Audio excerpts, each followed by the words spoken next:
এবার বড় রহস্য উদ্ঘাটন করতে যাচ্ছে নাসা। দীর্ঘ ৫০ বছর পর আবারও চাঁদে যাচ্ছে মানুষ, যেখান থেকে বেরিয়ে আসতে পারে রহস্যময় ও অদ্ভুত কিছু তথ্য, যা থমকে দিতে পারে গোটা দুনিয়ার মানুষদের। চাঁদ নিয়ে বড় তথ্য আনতে যাচ্ছে তারা, যার মাধ্যমে বদলে যেতে পারে আমাদের সকলের ধারণা। পৃথিবীর একমাত্র উপগ্রহটি আসলে কি মানুষের বসবাসযোগ্য কিনা এবং এখানে মানব অস্তিত্ব টিকিয়ে রাখা সম্ভব কিনা তা জানতে আরও একবার চাঁদে যাচ্ছে মার্কিন মহাকাশ গবেষণা সংস্থা নাসার প্রতিনিধি দল। সবকিছু ঠিক থাকলে আগামী মার্চের শুরুতে চাঁদের অপর পিঠের চারপাশ ঘুরে আসার জন্য 4 নভোচারীকে নিয়ে পাড়ি জমাবে আর্টেমিস 2 মিশন।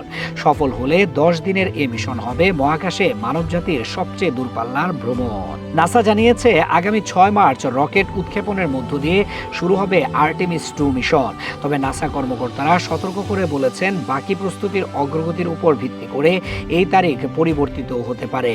এই মিশনে চন্দ্রযানটি চাঁদের মাটিতে অবতরণ করবে না, শুধু চারপাশে ঘুরে তথ্য সংগ্রহ করবে। ফলে যেসব মহাকাশচারী অভিযানে অংশ নেবেন তারা শুধুমাত্র চাঁদকে খুব কাছ থেকে পর্যবেক্ষণ করতে পারবেন। নাসার 98 মিটার উচ্চতার দানবীয় স্পেস লঞ্চ সিস্টেম SLS রকেটের মাথায় বসানো ওরিয়ন ক্যাপসুলে থাকবেন নভোচারীরা। এই ক্যাপসুলটির ভেতরকার জায়গা একটি ছোট বাসের সমান, যেখানে 4 নভোচারী খাবেন, ঘুমাবেন এবং কাজ করবেন।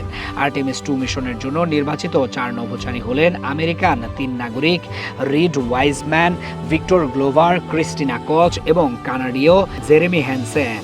যাত্রার প্রথম দিন তারা পৃথিবীর কক্ষপথে থাকবেন। এরপর সব সিস্টেম ঠিক থাকলে তারা চাঁদের উদ্দেশ্যে রওনা দিবেন। 4 দিনের যাত্রা শেষে তারা চাঁদের পৃষ্ঠ থেকে মাত্র 6500 থেকে 9500 কিলোমিটার ওপর দিয়ে উড়বেন।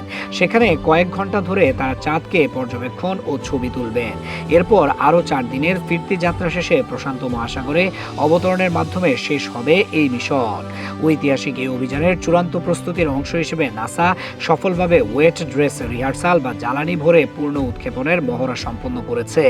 গত বৃহস্পতিবার রাতে কেনেডি স্পেস সেন্টারে এই পরীক্ষা চালানো হয়, যেখানে রকেটে 7 লাখ গ্যালনেরও বেশি তরল জ্বালানি ভরা হয়েছিল। নাসার এই চন্দ্রাভিযানকে ভবিষ্যতের মঙ্গল গ্রহে অভিযানের একটি প্রস্তুতি ক্ষেত্র হিসেবে বিবেচনা করা হচ্ছে। 1972 সালে অ্যাপোলো 17 মিশনের পর এটি হবে চাঁদের কক্ষপথে মানুষের প্রথম পদযাত্রা। আর্টেমিস 2 মিশন সফল হলে নাসা পরবর্তী ধাপ আর্টেমিস 3 নিয়ে কাজ শুরু করবে, যার মাধ্যমে 2027 বা 2028 সালের দিকে দীর্ঘ 54 বছর পর মানুষ সরাসরি চাঁদের মাটিতে পা রাখবে।